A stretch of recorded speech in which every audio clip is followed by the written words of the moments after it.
Halo semua, perkenalkan saya Isriana Lumban Tobing dari jurusan Pendidikan Sejarah Fakultas Ilmu Sosial Universitas Negeri Medan. Di sini saya akan menceritakan sejarah tentang Gedung Nasional yang ada di Rantau Prapat. A few minutes later. Gedung ini bukan sekedar bangunan fisik, melainkan juga simbol identitas dan kebanggaan masyarakat Rantau Prapat. Gedung ini dibangun oleh panitia pembangunan pada tahun 1959. Panitia ini dipimpin oleh Mayor Zaid Ali yang saat itu menjabat sebagai Komandan Batalion Infanteri 133. Motivasi utama pendirian Gedung Nasional adalah untuk memenuhi kebutuhan akan ruang publik yang representatif di Rantau Prapat. Pada masa itu, Rantau Prapat sedang mengalami perkembangan pesat sebagai pusat perdagangan dan administrasi di wilayah Labuan Batu. Kebutuhan akan tempat pertemuan, penyelenggaraan acara kesenian, dan kegiatan-kegiatan sosial lainnya semakin meningkat. Gedung Nasional diharapkan dapat menjadi jawaban atas kebutuhan tersebut.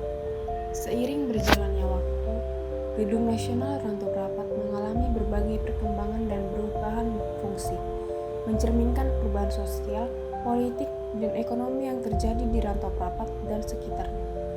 Perubahan ini menunjukkan adaptasi gedung terhadap kebutuhan masyarakat yang terus berkembang. Pada masa Orde Lama, Gedung Nasional Rantau Prapat menjadi pusat kegiatan politik dan ideologi.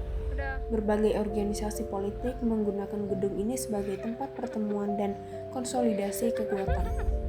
Gedung ini juga menjadi saksi bisu berbagai demonstrasi dan aksi massa yang mewarnai dinamika politik pada masa itu. Memasuki era Orde Baru, fungsi Gedung Nasional mengalami sedikit pergeseran. Pemerintah Orde Baru lebih menekankan stabilitas dan pembangunan ekonomi. Gedung Nasional tetap menjadi tempat penyelenggaraan kegiatan-kegiatan resmi pemerintah daerah seperti upacara kenegaraan dan acara-acara seremonial. Namun kegiatan politik yang bersifat kritis dan operasional mulai dibatasi. Era reformasi membawa angin segar bagi kebebasan berekspresi dan berorganisasi. Gedung Nasional Rantau Prapat kembali menjadi ruang publik yang lebih dinamis dan beragam. Berbagai organisasi masyarakat sipil, kelompok-kelompok seni independen, dan aktivitas sosial menggunakan gedung ini sebagai tempat pertemuan diskusi dan penyelenggaraan kegiatan-kegiatan bersifat kritis dan progresif.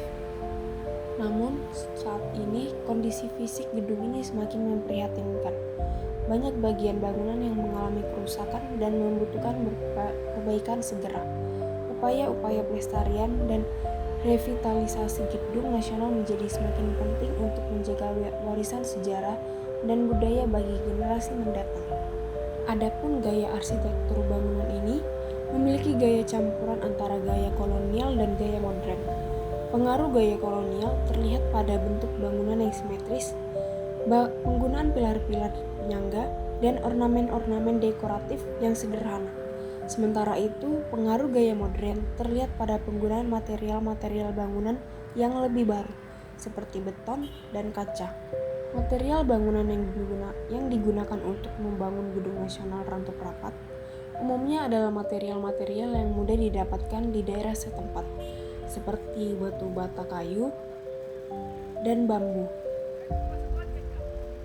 Penggunaan material-material lokal ini memiliki sentuhan khas pada bangunan Gedung Nasional.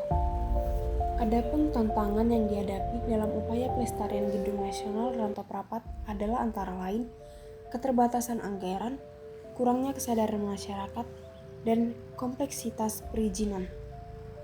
Banyak gedung bersejarah yang bertahan meskipun telah melalui berbagai peristiwa sejarah seperti perubahan zaman. Bangunan-bangunan ini menjadi saksi bisu dari peristiwa-peristiwa besar dan kecil, serta perjalanan panjang suatu bangsa. Gedung tersebut mengandung memori kolektif masyarakat yang bisa menjadi pelajaran berharga dalam konteks perdamaian, toleransi, dan pembangunan. Gedung bersejarah ini seringkali menjadi tempat edukasi bagi masyarakat, khususnya dalam konteks sejarah. Banyak gedung bersejarah yang diubah menjadi museum atau pusat dokumentasi sejarah. Gedung-gedung ini juga sering digunakan untuk berbagai kegiatan sosial dan budaya. Pemanfaatan semacam ini memungkinkan masyarakat untuk menjaga nilai sejarah tanpa mengurangi fungsinya. Demikianlah sejarah Gedung Nasional dan